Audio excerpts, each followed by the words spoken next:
how to split screen on iPad. So you're gonna go ahead inside your settings over here and go ahead and find multitasking and gestures. Make sure you are on the windowed apps so you can do your split screens. Put in mind that some apps aren't eligible, but you could always go ahead and try it.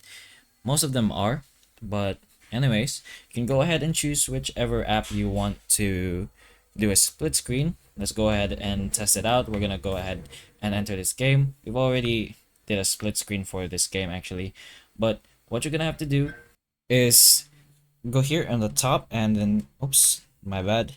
You don't have to do that. You're gonna go ahead and pull this down here in the middle. I'm not really sure why it doesn't use it with a pen, but go ahead here and then you'll find this triple dot icon. You're going to press on that and you'll have options to close the app, minimize the app, or just make the app itself tiny.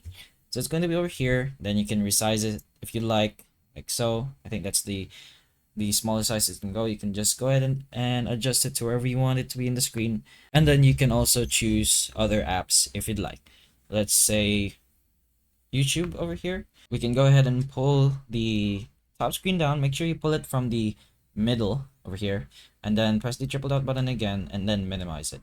So now you'll have two apps open at the same time like so. You can change it to wherever you want in the screen, and then that's pretty much it. That's how you do split screens in your iPad. So hopefully the information of this video can help you, and if it can, please like and subscribe for more videos like this, and that's all.